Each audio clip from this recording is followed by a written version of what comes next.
Cuidar a una persona mayor con cualquier tipo de demencia es una tarea de muy largo recorrido que en el mejor de los casos desgasta mucho, aunque solo sea por su larga duración. Pero si además la persona mayor genera conductas difíciles de gestionar, las personas cuidadoras se ven habitualmente desbordadas y aumenta la probabilidad de agotarse en los cuidados hasta el punto de sufrir consecuencias irreversibles que perduran incluso tras el fallecimiento del ser querido. El objetivo de este pequeño vídeo consiste en motivar a los familiares cuidadores de personas mayores para que se cuiden a sí mismas con el fin de poder sobrevivir a las dificultades que conllevan los cuidados de larga duración. Hola, me llamo Vicente, soy psicólogo y llevo más de 25 años en contacto con familiares cuidadores de personas con algún tipo de demencia. Hoy les voy a hablar de las consecuencias que significan los cuidados de larga duración y de cómo minimizar su impacto. Hay una expresión que se utiliza con frecuencia o que se escucha como es el «hoy no queremos a los viejos». Esa afirmación, además de ser errónea, es radicalmente injusta. En primer lugar, hay que tener en cuenta que de las personas mayores que necesitan hoy cuidados, 3 de cada 4, es decir, el 75% de ellas están atendidas por la familia, como pueden, pero están atendidas por la familia. Por lo tanto, no será tan mala la familia cuando se habla de esto. Pero en segundo lugar hay que tener en cuenta que cuando decimos hoy no queremos a los viejos, inconscientemente estamos comparando con hace ¿cuánto? 30, 35, 40 años. Y se supone que entonces sí se cuidaba mejor. Y eso también es falso porque la dependencia que generaban las personas mayores de entonces era una dependencia mucho más liviana. En primer lugar, la mayoría de las personas mantenían sus capacidades cognitivas de relacionarse, interactuar con el cuidador, esperar, colaborar, agradecer, y en segundo lugar porque los procesos por las condiciones de vida, los adelantos científicos, diagnósticos, terapéuticos eran mucho más cortas. ¿Qué es lo que sucede con el aumento de la esperanza de vida? Pues que aparece esta enfermedad que ya todo el mundo conoce, que son los distintos tipos de demencia.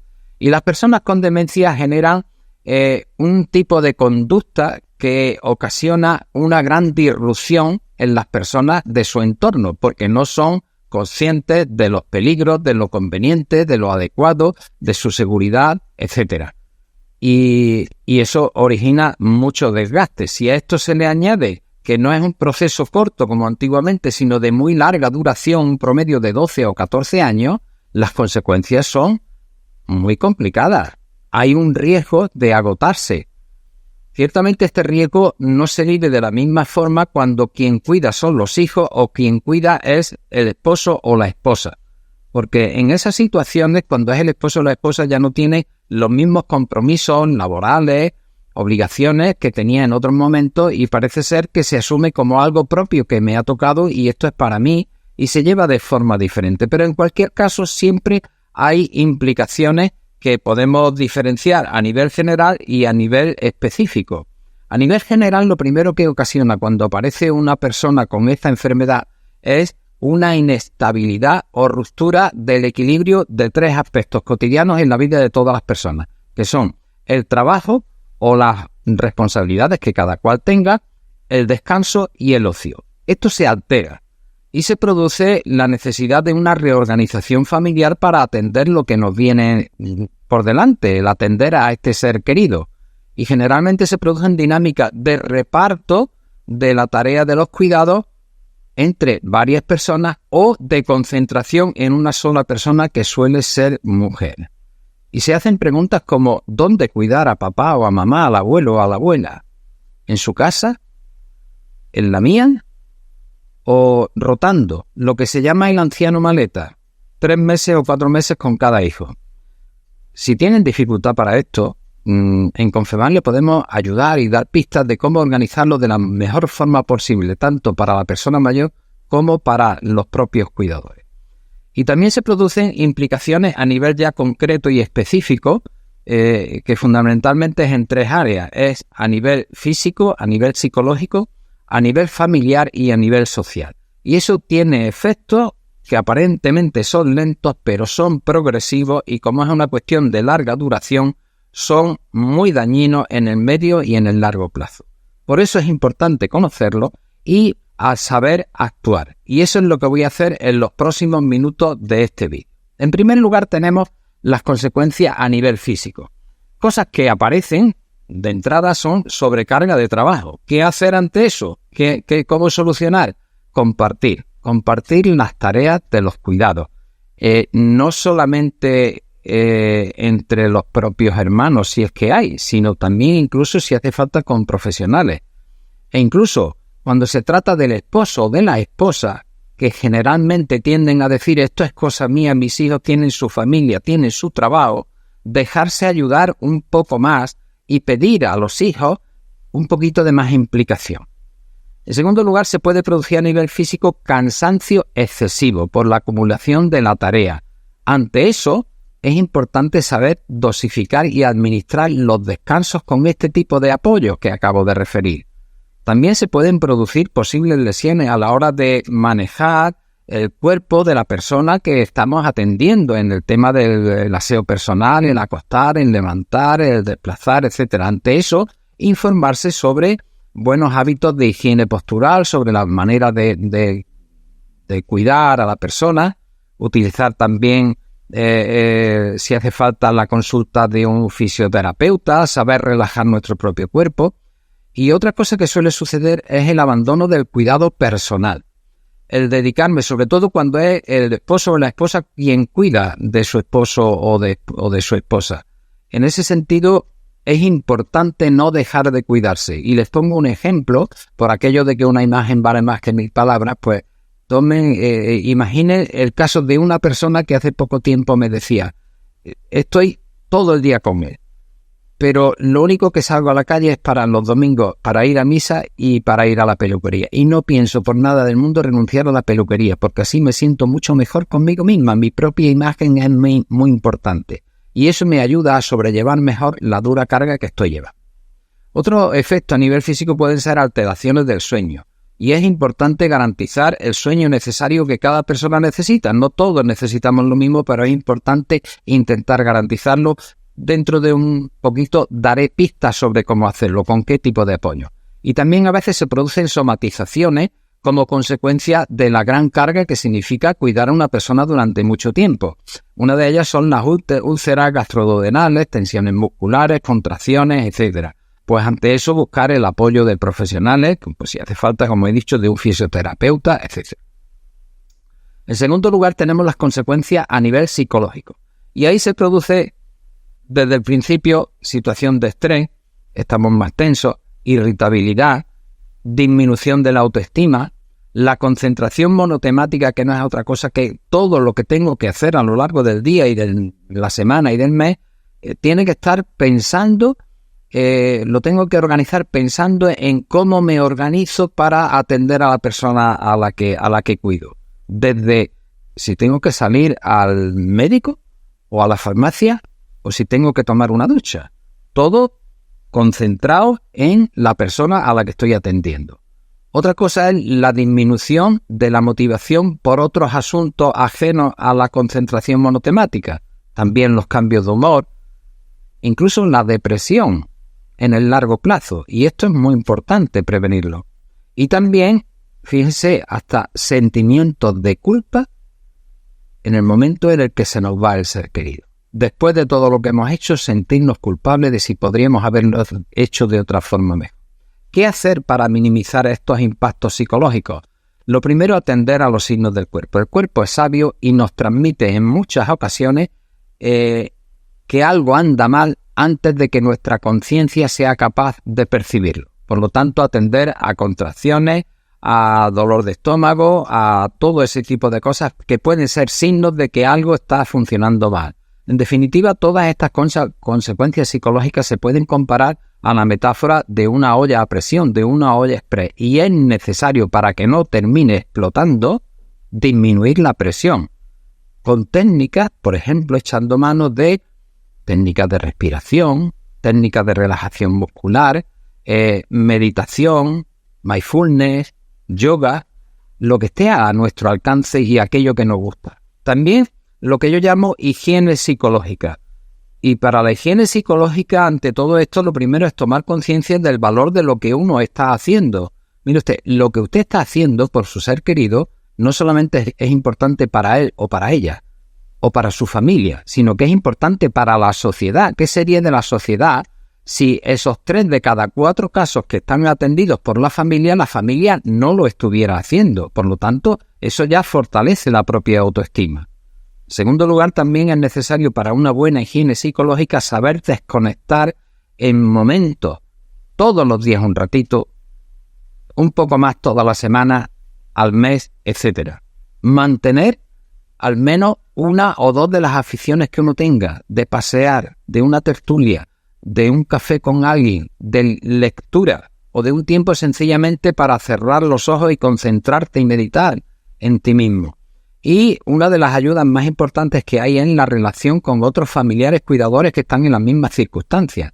Por propia experiencia, en una investigación que hice hace unos años, resultó que las personas por quienes mejor se sienten comprendidos los cuidadores familiares es por personas que están en la misma situación.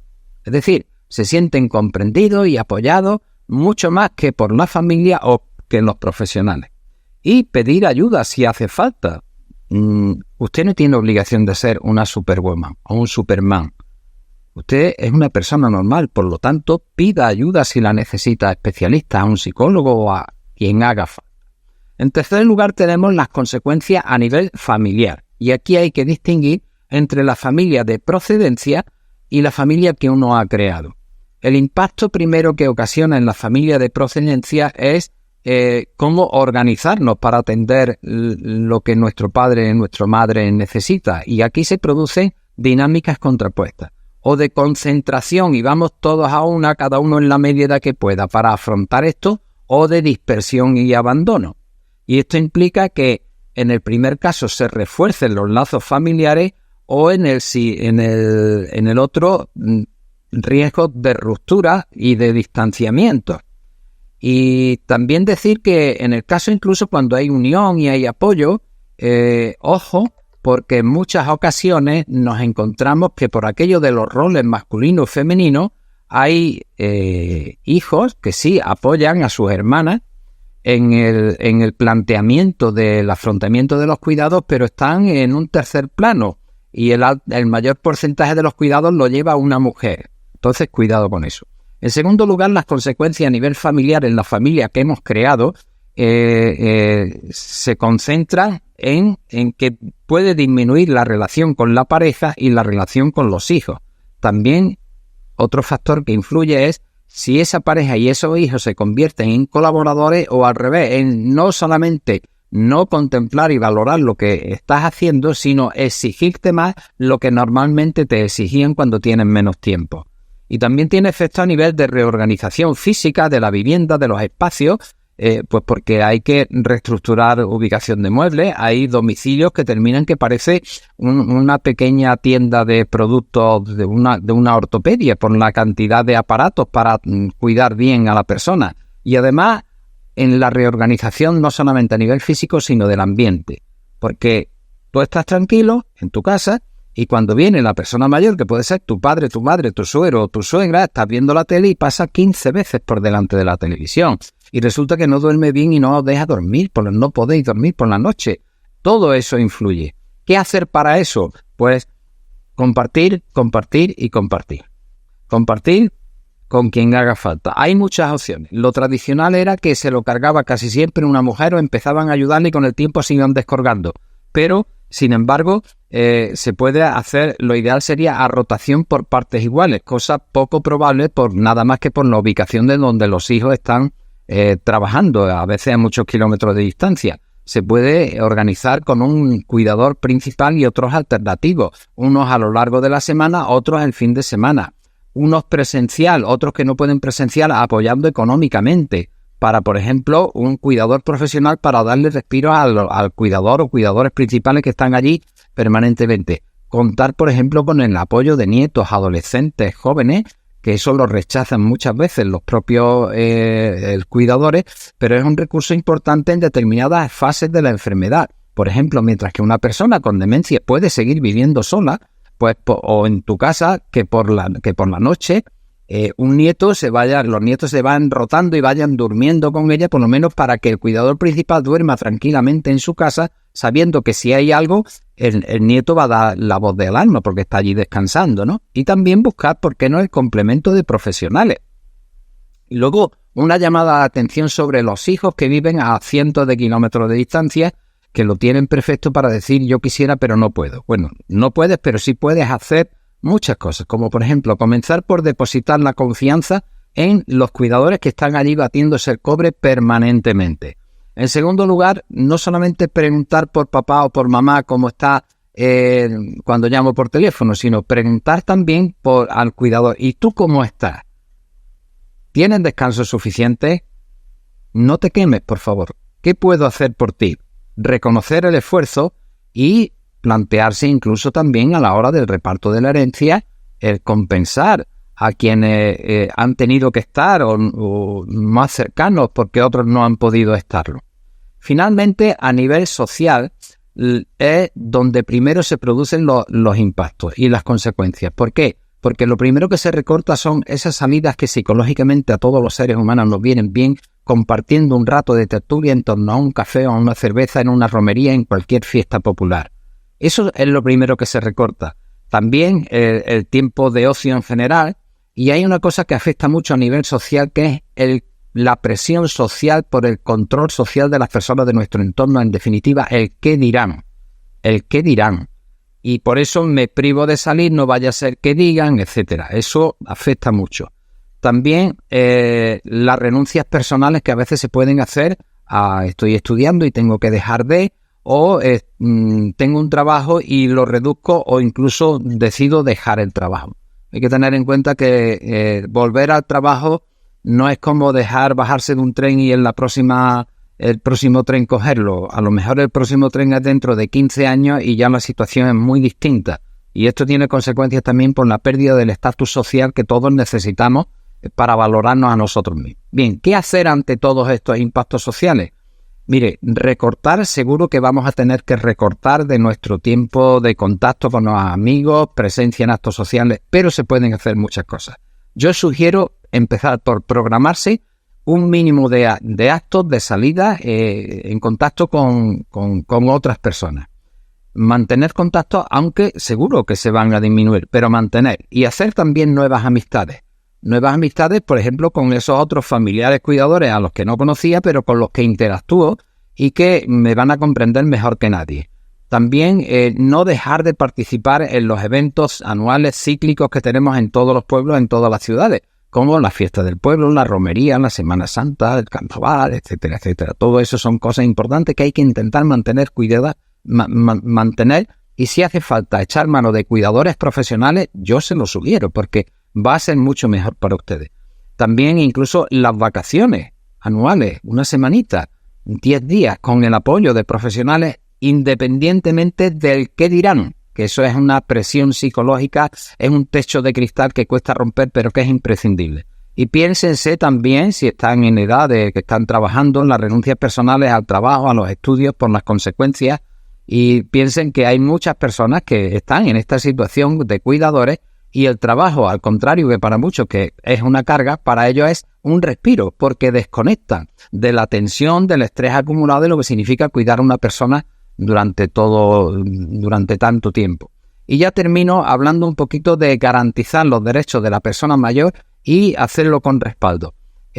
Cuando la persona pierde la capacidad de autogobernarse, espontáneamente suele haber un familiar que es el que se encarga de gestionarle sus cuestiones de todo, desde las compras que tiene que hacer a todo lo referente a su vida. Eso se llama un guardador de hecho.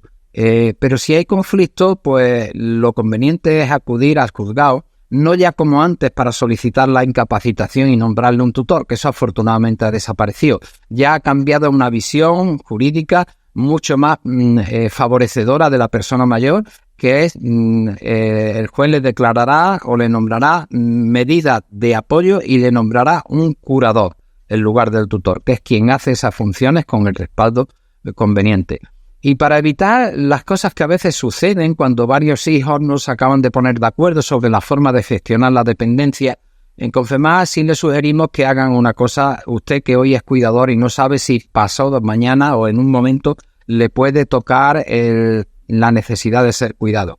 Para ayudar a sus propios familiares a que tomen decisiones y a no perder usted el control de su vida, deje dicho cómo le gustaría ser atendido, cómo, dónde, por quién y en qué circunstancias. Cuando lo tenga claro, hable con la persona a la que le confiaría esas decisiones y a continuación pues póngalo en conocimiento de un notario o en el juzgado para que quede constancia de cómo que usted quiere ser cuidado.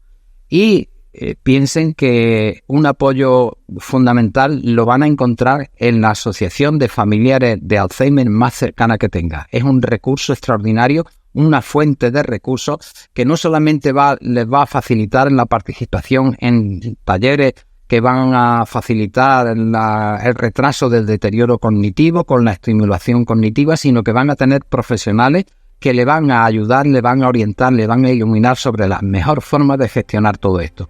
Y termino diciendo el título de este vídeo, que es que si tú te cuidas, seguro que cuidarás mucho mejor. Muchas gracias.